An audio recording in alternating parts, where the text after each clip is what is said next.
Well, today's topic is probably one of the most important things I'm ever going to be able to share with you, if not the most important thing I'm ever going to be able to share with you. And that is ultimately, how do you recover and how do you deal with situations that go wrong for whatever reason? It could be a lot of different reasons. It could be things within your control or things outside of your control. How do you recover from that to be able to make everything right again? Before I dig into kind of the solution there, I want to talk about really, how can this be applied? Well, this can be applied certainly just about everything, not just about. It can be applied to everything, 100% of the things, all studio related. But honestly, this is something that applies to your personal life. It can really help you really deal with the challenges when they come up and how do you overcome them. And it's one of the most important things. And ultimately, because things are going to go wrong.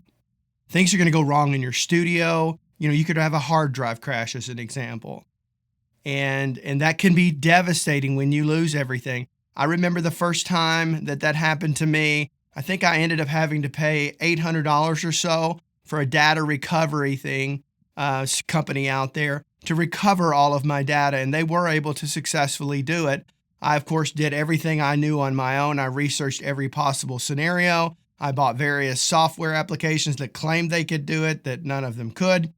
And then ultimately, I had no choice but to go to this because my entire life, every song I've ever written, every song I've ever recorded was on that hard drive. Now, this was many years ago before cloud storage and things like that were readily accessible to us. And ultimately, that was a devastating thing to me, and I felt completely hopeless and helpless. I said, I have committed so much of my life, so much of my passion, my energy, my creativity into this. And how could one little thing, of which I did absolutely nothing wrong, or so I thought at the time, nothing wrong whatsoever, and now I've lost everything. And ultimately, thankfully, I was able to get that recovered by going to this data recovery program and spending a ton of money.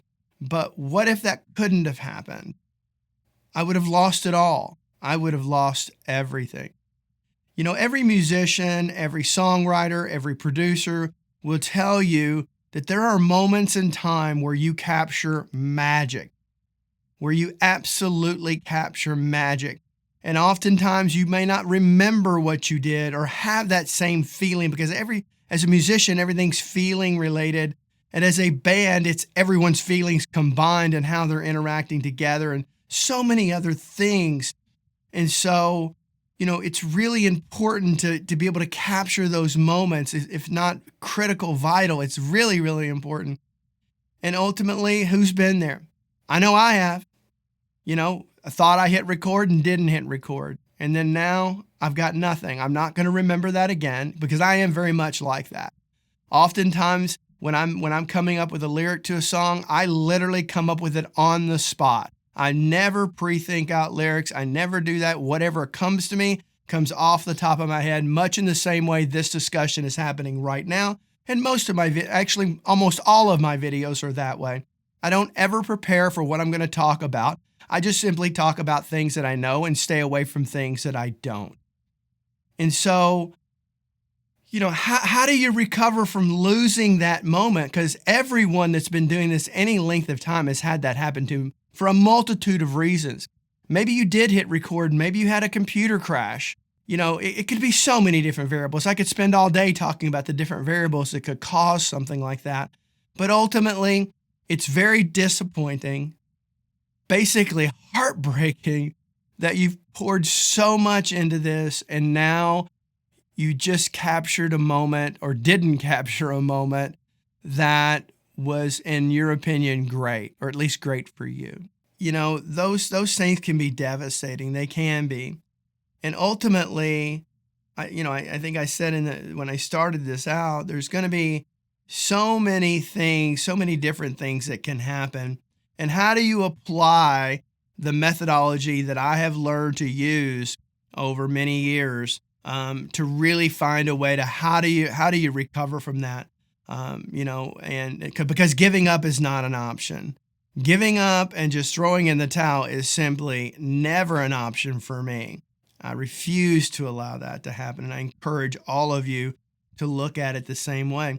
But like I said in this example, what I'm going to talk about today certainly without question applies in the studio, but it also applies to every aspect of life. And I think it's important to understand that. It all depends on your perspective. It all depends on your perspective. I can tell you personally, both professionally and personally, everything that's happened to me in my life at different times, where I felt it was absolutely devastating, heartbreaking, I have come out of it stronger. I have come out of it better. And I'm a better person and more skilled and talented as someone that operates in this space, or whether it's in my personal relationships or work outside of this space. Look, there are two ways you can look at it when everything goes south. You can focus on the heartbreak, and we're all human. We're all going to experience that, including myself, for a period of time. But I encourage you to look at it differently when it happens. Yes, it's heartbreaking. Maybe it's something you cannot recover from ultimately, but what do you do about it going forward? And I see too many people, I've seen far too many people in my life, in every aspect of my life, just focus on the negative aspect of it. The negative aspect of it. I want you to look at these things, and certainly in the studio. Imagine I've got a tool chest in front of me, a toolbox, right? And so ultimately, as I run into complicated things that need to be fixed, sometimes you have to buy specialty tools to be able to do that. It's not something that you're going to solve with a pair of pliers, or a hammer or whatever, Ultimately, you're going to have to buy some specialty tools for that. So each time you do that, you're going to add specialty tools to that tool chest so that when that thing happens again, and inevitably it will, you know exactly what tool to pull out and you know exactly how to use it. That's the way you want to really deal with these type of situations. Look at them as an opportunity to learn, an opportunity to grow. If you make a mistake or you have unfortunate circumstances happen to you, you can sit and wallow in it, and you can have your own little pity party till the cows come home. But at the end of the day, when you're doing that, you are damaging yourself. You are doing that to you. Those circumstances cause a situation to occur, but how you choose to react to that situation is your choice and your choice alone. I love making mistakes, to be honest with you, but rarely ever, and I mean rarely ever, do I make the same mistake twice. Ultimately, when something goes wrong for me, I analyze it. I look at all the variables that I did not consider and that I should have. They become new checklists for me when I'm going through a process. And then ultimately, I find out the things that were outside of my control. How do I deal with that? Let's talk about that hard drive crash, right? Well, today, as an example, I have 4 levels today of backup. I have what's installed on my main drive, and then that backs up to backup drive 1. And then it also backs up to backup drive 2, and then backup 3. The 4th one is backed up once a month, and that is always left offline, always. With hard drives, it's not a matter of if it's going to fail, it's a matter of when. Today I'm considering purchasing a RAID system here because I think that is the best solution going forward. I have found that cloud-based things can become very expensive and very time-consuming dealing with the large sizes of files that I'm dealing with, but that's my personal opinion. If it works for you, it works for you. But once I had that happen, I said, I'm never going to let that happen to me again. And I have had hard drives crash on me since then because what I'm talking about happened about 16, 17 years ago. That stuff doesn't happen to me anymore. Yes, the hard drive crashes happen, but I can always go to a redundancy and pull that back up. That's just one simple example that all of you should be able to relate to. A viewer of this channel, somebody I'm friends with out there, posted something on social media recently saying one of he had his hard drive crash on him for the first time, but he was nonchalant about it. Why? Because he's smart. He learned he has a RAID system in his studio. And so therefore, if one goes down, you don't lose that data. I won't get into how RAIDs work. You can do your own research on that. And it doesn't make sense for everybody because it's it can be an expensive alternative, but ultimately there's ways that are not expensive. And if you're not doing these things, you are damaging yourself. Every single thing that has ever happened to me, I have taken that opportunity as a blessing, an opportunity to learn and grow and put more specialty tools in my tool chest of life. And ultimately, as you progress through life, you will develop a lot of different tools to do that will solve whatever problem is in front of you, and you won't have to resort to YouTube to find the solution. Today, unfortunately, far too many younger people just want to be spoon-fed. They just want to be told what to do. This channel never does that. I will never, ever do that because that would be a disservice to all of you, which is why sometimes people say I ramble on and I ramble on. Well, I do. It's called Studio Talk. Get over it, right? We're here to talk about all the variables, all the things that you should be considering, at least from my personal experiences. You'll have your own and you'll add to those. But ultimately, you've got to take every opportunity in life to learn and grow. I'm going to end this with a story. And I'm gonna be flat out honest with you, okay? If you stop this video right now, you are doing yourself a massive disservice because the lesson I'm gonna teach you right now in this story is ultimately probably one of the most, if not the most important lesson you will ever learn when it comes to how to deal with negative situations, no matter where they come from. There's one story that I've come up with that ultimately is based upon a childhood game that we used to play when I was younger because we were always outside of the house, never inside the house. And it's called King of the Mountain.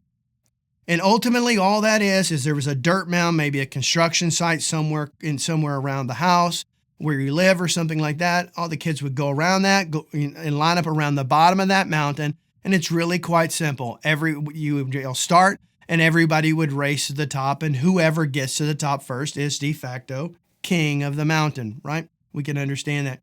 I have found that one little game represents humanity in all of its greatness and all of the things that, let's just say, are not great, okay? And that is, I have found there are three types of people in this world that play that game differently, okay? The first one, you have some people who are naturally talented, naturally athletic, very analytical, can see all the ways up that mountain, look at their footing, see how they're going to do it, and plot that out in microseconds before they get started. And those people are usually king of the mountain more times than other people. Then you've got the second group of people, which I've always considered myself, and that is you're paying attention to that person who keeps becoming consistently king of the mountain, or others are further up the mountain than you, and you're paying attention to what they're doing and you emulate what they're doing, and then you try to take that and make it even better. Maybe sometimes you're king of the mountain. Maybe sometimes you're never king of the mountain, but you're always, always, always in every aspect of your life going up that mountain. And then sadly, the third type of people, which unfortunately is a very high percentage of people as far as my life's experiences have encountered. And these are people that are at the bottom of the mountain. And these are people who are not willing to learn from their mistakes, not willing to admit their mistakes, not willing to grow, blaming everybody else for why things are not happening for them. It's always someone else's fault. Oh, well, they're just naturally this and naturally that and all of this stuff. And so they realize the only way they're going to be able to play that game is to drag everybody else down with them. Drag everybody else down because they're going to wallow in their negativity and their hopelessness and blame game and psychological warfare. They're going to live in that world probably their whole lives. But see, here's the thing I've learned. We all have a choice whether we're going up the mountain. I am always going up that mountain. I do not give the people at the bottom of that mountain any consideration whatsoever. Yes, I'll try to lift people up and try to help them come out of that mountain, but only that person can choose whether or not they're going to do it or not. And hopefully they will. Hopefully I'll drag more people up and get them encouraged, and then they'll develop their own system and they'll be going up the mountain. So where are you? Where are you on that mountain? Are you always going up it, or are you playing the pity party, blame game down below and dragging everybody else down with you because it makes you feel better? You somehow maybe feel justified because you're surrounded by lots of people who will tell you, oh, you're right, you're right, you're right. Well, no, they're not. They're not right. They're wrong. And those kind of people you need to eliminate from your life. Never, ever, ever pass up on an opportunity to learn and grow. If you are not better tomorrow than you are today, more knowledgeable, more skilled, a better human being, a more compassionate and loving human being, if you are not that more of that tomorrow than you are today, then you are damaging yourself, and you have nobody but yourself to blame. See those mistakes, see those travesties, see those devastating things that happen, because they are those things. I will not take away from that. They are those things. But how you choose to deal with it is your choice. No one else can ever make that for you.